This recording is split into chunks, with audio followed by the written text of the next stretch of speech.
ওম শান্তি। আজকের তারিখ হলো 16/1/2026। প্রাতঃ মুরলী। ওম শান্তি। বাপ দাদা মধুবন। মিষ্টি বাচ্চারা, তোমরা যে কর্মই করো তার ফল তোমরা অবশ্যই প্রাপ্ত হয়। নিষ্কাম কর্ম তো একমাত্র বাবাই করেন। প্রশ্ন: এই ক্লাস হলো বড়ই ওয়ান্ডারফুল কেন? এখানে মুখ্যত কোন পরিশ্রম করতে হয়? উত্তর: এটাই একমাত্র ক্লাস যেখানে ছোট বাচ্চাও বসে আছে, আবার বৃদ্ধারাও রয়েছে। এটা এমনই ওয়ান্ডারফুল ক্লাস যেখানে একদিন পতিত, প্রতিবন্ধী এবং সাধু সন্ন্যাসী সকলেই এসে বসবে। এখানে প্রধানত স্মরণের বিষয়েই পরিশ্রম করতে হয়।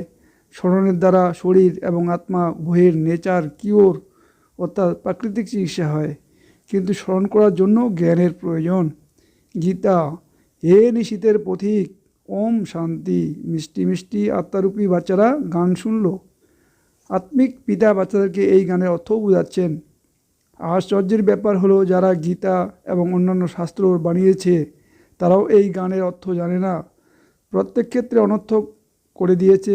আত্মিক পিতা, যিনি জ্ঞানের সাগর, পতিত পাবন, তিনি বসে থেকে এর অর্থ বোঝাচ্ছেন। রাজযোগও বাবাই শিখান। তোমরা জানো যে আমরা এখন পুনরায় রাজাদের রাজা হচ্ছি। অন্যান্য স্কুল তো এইভাবে বলবে না যে আমরা পুনরায় ব্যারিস্টারি হচ্ছি। কেউ এই পুনরায় শব্দটা বলতে পারবে না। তোমরা জানো যে আমরা 5000 বছর আগের মতো অসীম জগতের বাবার কাছে পড়ছি। অবশ্যই বিনাশও হবে। কত বড় শক্তিশালী বোমা বানাচ্ছে, সাজিয়ে রাখার জন্য তো বানাচ্ছে না। তবে এই বিনাশও শুভ কাজের জন্যই হবে। তাই বাচ্চারা, তোমাদের ভয় পাওয়ার কিছু নেই। এই যুদ্ধ কল্যাণকর, বাবা তো কল্যাণ করতেই আসেন। বলা হয় বাবা এসে ব্রহ্মা দ্বারা স্থাপন এবং শঙ্করের দ্বারা বিনাশের কর্তব্য করেন। অতএব এইসব বোমা ইত্যাদি বিনাশের জন্যই তৈরি হয়েছে।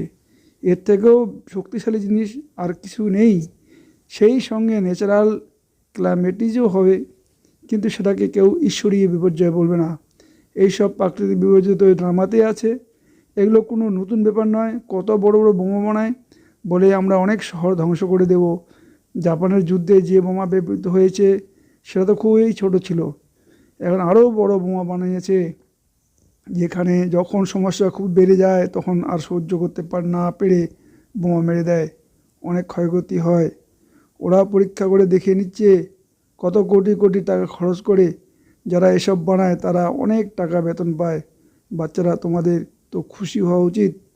বিনাশ তো এই পুরাতন দুনিয়ায় হবেই। তোমরা বাচ্চারা তো নতুন দুনিয়ার জন্য পুরুষার্থ করছো। বিবেক বলছে এই পুরাতন দুনিয়ার ধ্বংস অবশ্যই হবে। কলিযুগে কী কী থাকে আর সত্যযুগে কী কী থাকে তা তো বাচ্চারা জানে। তোমরা এখন সঙ্গম যুগে রয়েছো। তোমরা জানো যে সত্যযুগে এত মানুষ থাকবে না, সুতরাং এদের বিনাশ হবে। এই প্রাকৃতিক বিপর্যয় তো আগের কল্পও হয়েছিল। পুরাতন এই দুনিয়ার অবশ্যই বিনাশ হবে। অনেক রকমের ন্যাশনাল ক্যালামিটিস আসে, কিন্তু সেগুলো সব ছোটোখাটো। এখন এই গোটা পুরাতন দুনিয়ার বিনাশ হবে। তাই বাচ্চারা, তোমাদের খুব খুশি হওয়া উচিত। আমাদের মতো আত্মারূপী বাচ্চাদেরকে পরমপিতা পরমাত্মা অর্থাৎ বাবা স্বয়ং বসে থেকে বোঝাচ্ছেন। এই বিনাশের কার্য তোমাদের জন্যই হচ্ছে।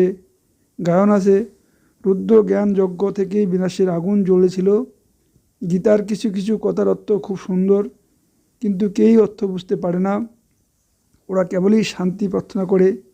তোমরা বলো যে তাড়াতাড়ি বিনাশ হয়ে গেলে আমরা ওখানে গিয়ে সুখে শান্তিতে বসবাস করব।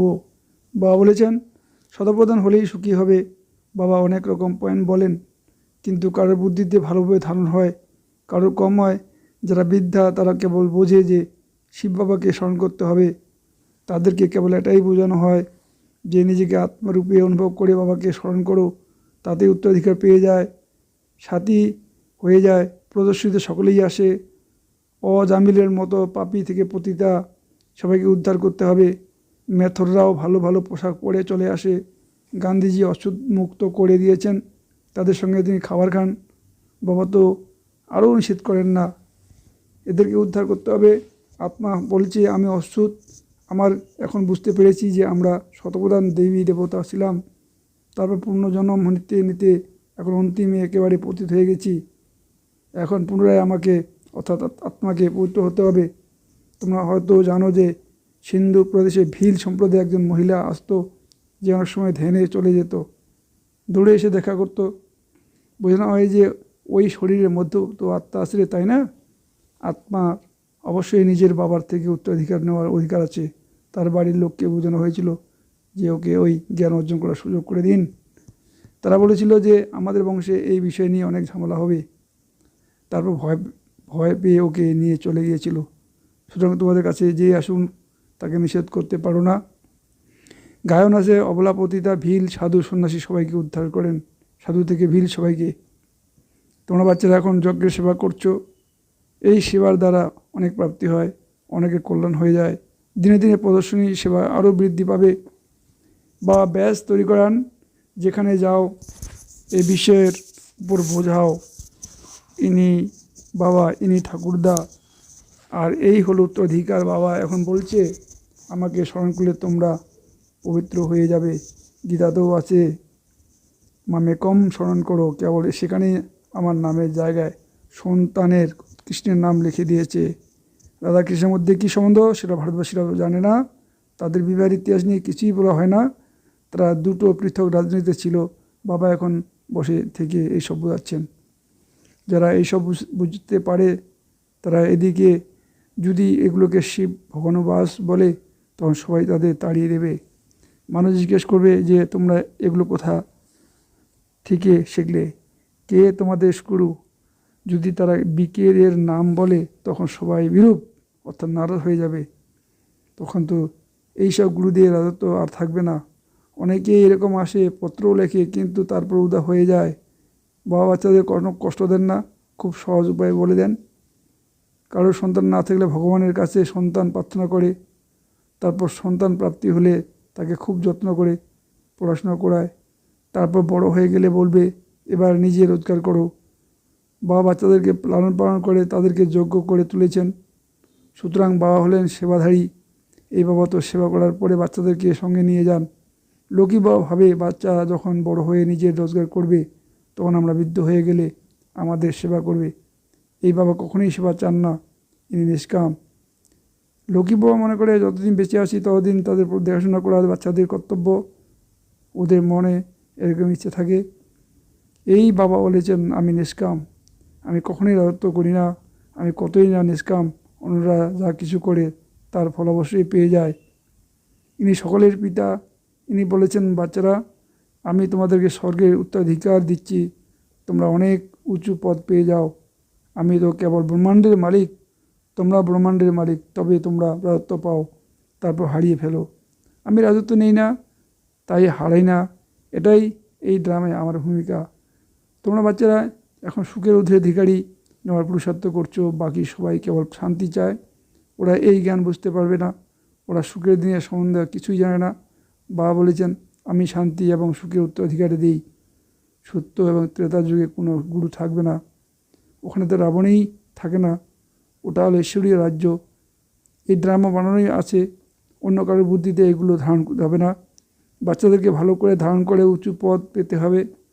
তোমরা এখন সঙ্গম যুগে রয়েছো, তোমরা জানো যে এখন নতুন দুনিয়ার রাজধানী হচ্ছে, অতএব তোমরা এখন সঙ্গম যুগে আছো। বাকি সবাই কলি যুগে আছে। ওরা কল্পের মেয়াদ লক্ষ বছর বলে দিয়েছে। ঘন অন্ধকারে ডুবে আছে, কুম্ভকর্ণের ঘুমে গায়ন আছে। পাণ্ডবরাই জয়ী হয়েছিল, তোমরা হলে ব্রাহ্মণ। ব্রাহ্মণরাই যজ্ঞ রচনা করে। এরা সব থেকে বড় সীমাহীন ঈশ্বরের রুদ্রযজ্ঞ। ওইসব সীমিত যজ্ঞ অনেক রকমের হয়, এই রুদ্রযজ্ঞ একবারেই হয়। এরপর সত্য এবং ত্রেতা যুগে কোনো যজ্ঞ হবে না, কারণ সেখানে কোনো বিপদ আপদ থাকবে না। ওগুলো সব সীমিত যজ্ঞ। এটা সীমাহীন যজ্ঞ, এটা অসীম জগতের পিতা রচিত যজ্ঞ, যেখানে সীমাহীন জগতের আহুতি হবে। এরপর অর্ধেক কল্প আর কোনো যজ্ঞ হবে না, ওখানে রাবণ রাজ্যই থাকবে না। রাবণ রাজ্য শুরু হলে এই সব পুনরায় শুরু হয়।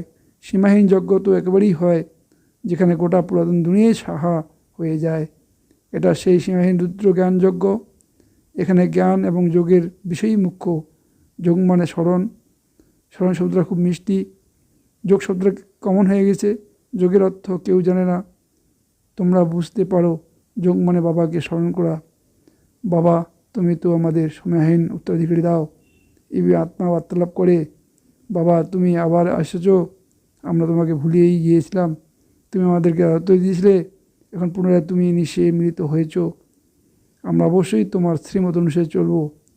এইভাবে নিজের মনে মনে কথা বলতে হয়। বাবা, তুমি আমাদেরকে অনেক ভালো রাস্তা দেখাচ্ছ, আমরা প্রতি কল্পে ভুলে যাই। এখন বাবা পুনরায় নির্ভুল বানাচ্ছেন, তাই বাবাকে স্মরণ করতে হবে। স্মরণের দ্বারাই উত্তরাধিকারী পাওয়া যায়। আমি যখন সম্মুখে আসি কেবল তখনই তোমাদেরকে বোঝাই। ততক্ষণ তোমরা গাইতে থাকো, তুমি হলে দুঃখ হত্যা সুখ কর্তা। ওরাই ভেবে গুণগান করলে আত্মা কিংবা পরমাত্মা কাউকেই জানে না। তোমরা এখন বুঝেছো এত ছোট বিন্দুর মধ্যে অবিনাশী ভূমিকা ভরা আছে। এসব বাবাই বুঝান ওকে, তাকে পরমপিতা পরমাত্মা অথবা পরমাত্মা বলা হয়। এছাড়া আমি কোনো অনেক বড় বা হাজার সূর্যের মতো নই। আমি কেবল টিচারের মতো পড়াচ্ছি। অনেক বাচ্চা আছে, এই ক্লাস খুবই ওয়ান্ডারফুল। এখানে কারা পড়াশোনা করে, অবলা, প্রতিবন্ধী, সাধু, সন্ন্যাসী সকলেই একদিন এখানে এসে বসবে। ছোট বাচ্চা থেকে বৃদ্ধ সকলেই আসবে। এরকম স্কুল কি কখনো দেখেছো? এখানে স্মরণ করার পরিশ্রম করতে হয়। স্মরণ করার জন্যই সময় দিতে হয়। স্মরণের জন্য পুরুষার্থ করা, এটাও তো জ্ঞান। স্মরণের জন্য জ্ঞানের দরকার, চক্র বোঝানোর জন্য জ্ঞান থাকতে হবে। এটাই হলো প্রকৃত নেচার কিওর। তোমরা আত্মারা একবারে পবিত্র হয়ে যাও। ওটা তো শারীরিক অসুস্থতা, আর এটা হচ্ছে আত্মার সুস্থতা। আত্মাদেরই খাত পড়ে, খাঁটি সোনা থেকে খাঁটি অলঙ্কার হয়। এখানে বাচ্চারা জানে যে শিব বাবা সম্মুখে এসেছেন। বাচ্চাদেরকে তো অবশ্যই বাবাকে স্মরণ করতে হবে। আমাদেরকে এখন ফিরে যেতে হবে, এই পার থেকে ওই পারে যেতে হবে। বাবা উত্তরাধিকারী এবং ঘরকে স্মরণ করতে হবে। ওটা হচ্ছে সুইট সাইলেন্স হোম। অশান্তির কারণেই দুঃখ আসে, আর শান্তি থেকে সুখ আসে। সত্যযুগে সুখ, শান্তি, সম্পত্তি সব কিছুই ছিল। ওখানে লড়াই ঝগড়া কোনো ব্যাপার থাকবে না। বাচ্চাদেরকে আবার এটাই মাথা রাখতে হবে যে আমাদেরকে শতপ্রধান সত্যিকারের সোনা হতে হবে, তবেই উঁচু পদ পাবো। এই আত্মিক ভোজন খাওয়ার পর জাবর কাটতে হবে। আজকে কি মুখ্য পয়েন্ট শুনলাম, এটাও বোঝানো হয়েছে যে যাত্রায় দুই রকমের, আত্মিক এবং শারীরিক। এই আত্মিক যাত্রাই কাজে আসবে। ভগবানুবাস মনমনা ভব। আচ্ছা, মিষ্টি মিষ্টি হারানিধি বাচ্চাদের প্রতি মাতা পিতা বাপদাদা স্মরণে স্নেহ সুমন আর সুপ্রভাত। আপনাদের পিতা তার আত্মারূপী বাচ্চাদেরকে জানাচ্ছেন নমস্কার। ধারণার জন্য মুখ্য সার, 1 নম্বর, শুভ কাজের জন্যই এই বিনাশ হবে, তাই ভয় পাওয়া উচিত নয়। কল্যাণকর বাবা সর্বদা কল্যাণ করেন, এটা স্মরণে রেখে সর্বদা খুশিতেই থাকতে হবে। 2 নম্বর, সর্বদা মাথায় রাখতে হবে যে শতপ্রধান সত্যিকারের সোনা হয়ে উঁচু পদ পেতে হবে। আত্মার যে ভোজন আমরা পাই সেটাকে জাবর করতে হবে। বরদান, নিজেকে দায়িত্ববান মনে করে প্রতিটি কর্ম যথার্থ বিধিপূর্বক করা সম্পূর্ণ সিদ্ধিস্বরূপ ভব। এই সময় তোমাদের সঙ্গমযুগী শ্রেষ্ঠ আত্মাদেরকে প্রত্যেক শ্রেষ্ঠ কর্ম সমগ্র কল্পের জন্য বিধান হচ্ছে। তো নিজেকে বিধানের রচিতা মনে করে প্রত্যেক কর্ম করো। এর দ্বারা অলসতা স্বতই সমাপ্ত হয়ে যাবে। সঙ্গমযুগী আমরা হলাম বিধানের রচয়িতা, দায়িত্ববান আত্মা। এই নিশ্চয়ের দ্বারা প্রত্যেক কর্ম করো, তো যথার্থ বিধির দ্বারা করা কর্মের সম্পূর্ণ সিদ্ধি অবশ্যই প্রাপ্ত হবে। স্লোগান, সর্বশক্তিমান বাবা সাথে আছেন, তো মায়া পেপার টাইগার হয়ে যাবে।